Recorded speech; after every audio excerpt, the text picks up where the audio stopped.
Hi ಎಲ್ಲರಿಗೂ ನಮಸ್ಕಾರ. ನಾನು ನಿಮ್ಮ ಸುನಿಲ್ ಗೌಡ. ನೀವು ತಮ್ಮೇಲೆ ನೋಡಿರೋ ಹಾಗೆ ಫೇಸ್ಬುಕ್ಕು ನನಗೆ ಕಮ್ಯುನಿಟಿ ಸ್ಟ್ರೈಕ್ ಬಂದ್ಬಿಟ್ಟೈತೆ. ಯಾವ ಕಾರಣದಿಂದ ಬಂದೈತೆ ಅಂತೆಲ್ಲ ಹೇಳ್ತೀನಿ.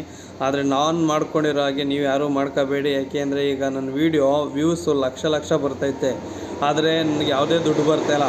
ಏನಂತಾರಲ್ಲ, ಕೈಗೆ ಬಂದಿದ್ದು ಬಾಯಿಗೆ ಬರ್ತಾಯಿಲ್ಲ ಅಂತ, ಆ ಥರ ಆಗ್ಬಿಟ್ಟೈತೆ. ಏನು ಪ್ರಾಬ್ಲಮ್ ಆಗೈತೆ ಅಂದರೆ, ನನ್ನ ಫೇಸ್ಬುಕ್ ಅಕೌಂಟು, ನನ್ನ ಫೇಸ್ಬುಕ್ ಪೇಜು, ನಾನು ಬಿಗ್ ಬಾಸ್ ಅವಾಗೆಲ್ಲ ಬಿಗ್ ಬಾಸ್ ನಡೀತಿರುವಾಗ ಈ ಬಿಗ್ ಬಾಸ್ ವೀಡಿಯೋಗಳನ್ನು ಅಪ್ಲೋಡ್ ಮಾಡಿಬಿಟ್ಟಿದೆ. ಅಂದರೆ ನನಗೆ ಅವಾಗೇನು ಪ್ರಾಬ್ಲಮ್ ತೋರಿಸಿಲ್ಲ, ಏನು ಕಾಪಿರೈಟ್ ಇಶ್ಯೂಸ್ ಏನೂ ತೋರಿಸಿರಲಿಲ್ಲ. ನನಗೂ ಅಷ್ಟು ಗೊತ್ತಿರಲಿಲ್ಲ. ಒಂದು ಸ್ವಲ್ಪ ದಿನ ಆದಮೇಲೆ ಏನಾಗ್ಬಿಡ್ತು, ಕಮ್ಯುನಿಟಿ ಸ್ಟ್ರೈಕು, ಈ ಕಾಪಿರೈಟ್ ಇಶ್ಯೂಸ್ ಎಲ್ಲ ಬಂದ್ಬಿಟ್ಟು ಅಕೌಂಟೇ ಇದಾಗ್ಬಿಟ್ಟು ಓಲ್ಡ್ ಮಾಡಿಬಿಟ್ರು. ಫೇಸ್ಬುಕ್ ಓಪನ್ ಆಯ್ತಿರಲಿಲ್ಲ. ನನ್ನ ಅಕೌಂಟು ಯಾವುದು ಓಪನ್ ಆಯ್ತಿರಲಿಲ್ಲ. ಆ ಥರ ಆಗ್ಬಿಟ್ಟಿತ್ತು. ಒಂದು 3-4 ದಿನ ಹಂಗಿತ್ತು. 3-4 ದಿನ ಆದಮೇಲೆ ಫೇಸ್ಬುಕ್ ಅಕೌಂಟ್ ಓಪನ್ ಮಾಡಿದಾಗ ಓಪನ್ ಆಯ್ತಿತ್ತು. ನನ್ನ ಅಕೌಂಟೆಲ್ಲ ಓಪನ್ ಆಯ್ತಿತ್ತು. ಎಲ್ಲ ಪೇಜ್, ಮೆಸೇಂಜರ್ಸ್ ಎಲ್ಲ ಓಪನ್ ಆಗ್ತಿತ್ತು. ಯಾರು ಲೈಕ್ ಮಾಡೋದು, ಕಮೆಂಟೆಲ್ಲ ಓಪನ್ ಮಾಡಿದ್ರೆಲ್ಲ ಬರ್ತಿತ್ತು. ಸರಿ ನೋಡೋಣ ಅಂದ್ಕೊಂಡು ಆವಾಗ ಒಂದಲ್ಲಿ ನೋಟಿಸ್ ಕೊಟ್ಟಿದ್ದರು. ಏನಂತ, ಅದೇ ಬಿಗ್ ಬಾಸ್ ವೀಡಿಯೋಗಳು ಹಿಂಗೆ ಹಾಕಿದ್ದೀನಲ್ಲ, ಈ ಕಾರಣದಿಂದ ಹಿಂಗೆ ಕಾಪಿರೈಟ್ ಇಶ್ಯೂಸ್ ಕೊಟ್ಟಿದ್ದೀವಿ ಅಂತ. ಮತ್ತು ಅದನ್ನು ಒಂದು ಮೇಲು ಕೂಡ ಮಾಡಿದ್ದೀವಿ ಅವ್ರಿಗೆ. ಅದು ಯಾವುದೋ ಕಲರ್ಸ್ ಕನ್ನಡದಿಂದ ಆಗಿದ್ದು ನಮಗೆ. ಅವ್ರಿಗೆ ನಾವು ಮೇಲು ಮಾಡಿದ್ದು. ಈಗ ಅವ್ರು ಬಂದು ಟೋಟಲ್ 160 ದಿನನೇನೋ ಅದನ್ನು ಕಮ್ಯುನಿಟಿ ಸ್ಟ್ರೈಕ್ ಥರ ಕೊಟ್ಟಿದ್ರು. 160 ದಿನ ಆದಮೇಲೆ ಅದು ರಿಮೂವ್ ಆಗೋ ಥರ. ಇವಾಗ ಒಂದು 70 ದಿನ ಆಯಿತು. ಇನ್ನೂ ಒಂದು 70 ದಿನ ಮುಗಿಬೇಕು.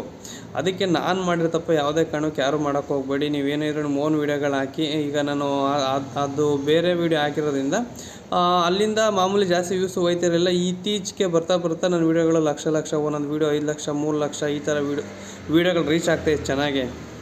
ಆದರೆ ಯಾವುದೋ ಅರ್ನಿಂಗ್ಸ್ ಏನೂ ತೋರಿಸ್ತಲ್ಲ. ಅರೌಂಡ್ ನನಗೆ ಗೊತ್ತಿರೋ ಹಾಗೆ 1 ಮಿಲಿಯನ್ ವ್ಯೂಸ್ಗೆ $1 ಬರುತ್ತೆ ಅಂತ ಅಂತಾರೆ ಫೇಸ್ಬುಕ್ಕಿಂದ. ಬಟ್ ನನಗೆ ಅದರಲ್ಲಿ ಯಾವುದೂ ಏನೂ ಅರ್ನಿಂಗ್ ತೋರಿಸ್ತಲ್ಲ. 1 ಮಿಲಿಯನ್ ಎಬೋನೇ ವ್ಯೂಸ್ ಆಗಿದೆ ಟೋಟಲಾಗಿ. ಯಾವುದೂ ಕೂಡ ಅರ್ನಿಂಗ್ ತೋರಿಸ್ತಲ್ಲ ನನಗೆ ಇವಾಗ ಅಟ್ ಪ್ರೆಸೆಂಟು. ಇನ್ನೂ ಆ ಸ್ಟ್ರೈಕೆಲ್ಲ ರಿಮೂವ್ ಆಗಿ ಆಮೇಲೆ ನೋಡಬೇಕು ಏನಾಗುತ್ತೆ ಅಂತ. ಅದಕ್ಕೋಸ್ಕರ ನಾನು ಹೇಳ್ತಿರೋದು, ಯಾವುದೇ ಕಾರಣಕ್ಕೆ ಯಾರೋ ಈ ಥರ ಬಿಗ್ ಬಾಸ್ ವೀಡಿಯೋಗಳಾಗಿರ್ಬೋದು ಯಾವುದೂ ಹಾಕಬೇಡಿ.